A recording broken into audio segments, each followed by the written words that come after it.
Hey everybody, what's up? It's been a while since I've posted anything on this channel, and if you guys follow my regular channel, My Argonauts, you know that I went to Japan recently. I went for 3 weeks in March to visit my schools and go to graduations. I went to 3 graduation ceremonies: Koko, high school; Chugako, my former junior high school; and I went to one of my Shogako, elementary schools. Had a great time, went to Kobe, saw friends, saw students. Now I'm back and I hope to make some videos for this channel on occasion as well. Of course, I also have the new website, japanjuku.com, japanjuku.com. So head over there if you haven't already and maybe join in on the forums and talk about Japan more. But I just, on my way to Japan, just before I left, I picked up a book that I want to recommend. It's called Rainfall. I'm obscuring the name of the author, Barry Eisler. And I read it, basically started reading it on the plane going to Japan. It's a long plane ride if you've never done it, from the States at least, from California. It takes about 12 or 13 hours depending where you land, etc. And so I started it, read it a bit, on trains and stuff, and then just finished it up when I got back here because I'm actually riding a train now to work. I'm working down in Sorrento Valley near San Diego, and so I use the coaster and go along the coast every day. But anyway, it's a really good hitman assassination thriller. This is the first one in a series. And it's about a character named John Rain, who is Japanese-American. His father was Japanese, his mother was Caucasian. And the novel is set pretty much in present day. There's computers, there's cell phones.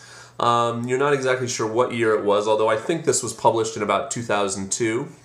But John is a little bit older because he served in Vietnam as a very young person. So I think in the course of the novel, he's supposed to be in his 40s. He basically takes special assignments where he has to kill someone and make it look like it was natural causes. And basically, this novel, the plot of this novel, it all takes place in Tokyo. He kills someone and then later gets involved with the family member of the person he killed. And then gets caught up in this web of espionage and intrigue and double crosses and all that kind of good stuff. But I think Barry Eisler writes a really good fast-moving action type dialogue and prose. So I really do recommend this if you're interested in Japan. For example, if you don't know a lot of Japanese, don't worry. He writes things like this. Obviously, the book, of course, is all in English. "Ah, Fujiwara-san," he said in his soft baritone, smiling a broad smile and bowing as he caught sight of us. "Irashaimase," which is all written in Romaji, of course. He doesn't use Japanese kana. And then he'll write next to it what that means in English. "Welcome." "Sato-san, it's good to see you," I said in Japanese. I looked around, noting that his small establishment was almost full. "Is there a possibility that we could be seated?" "Eh, mochiron," he replied. "Yes, of course." Apologizing in formal Japanese, he had the 6-page blah blah blah. So he does that kind of thing, and but later on, as you get used to some of the lingo, he won't he'll use hai, hai, and he won't obviously say that means yes. You're supposed to basically just know that. So there's a little bit of Japanese sprinkled through, and if you've lived in Tokyo, I think a lot of the locations are very authentic. He talks a lot about what street he's on, what shop he's at, what Yamanote subway line he's on, or Yamanote is JR, not subway, sorry. So if you spend any time in Tokyo, some of that will be like, oh, I remember that place, type of thing. So I really recommend it. It's good. I've heard they're going to try to make a movie of it, but to be honest, there aren't that many famous Asian American actors, especially Japanese American. And he could be a Japanese person by the way they describe him in the book, but he'd have to be able to speak very good English. I'm assuming they'll make it and it be in English. So it could be like Watanabe Ken, but he's almost, I don't know, he does judo in the book, and he's very obviously physically, it's kind of like a Bourne Identity type of, kind of combat style, it seems like, from the way it's described in here.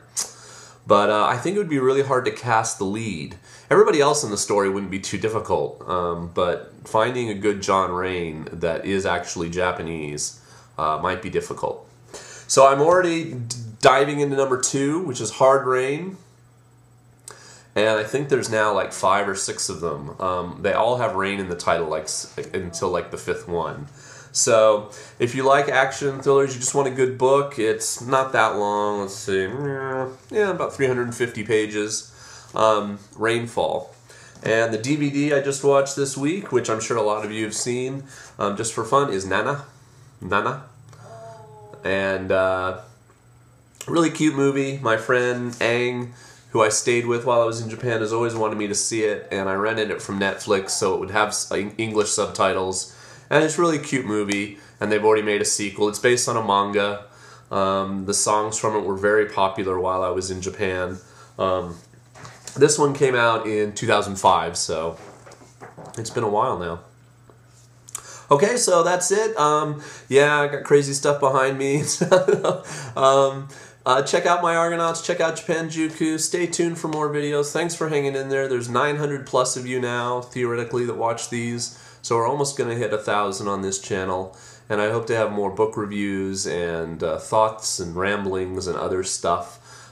So thanks for hanging in there. Okay, peace.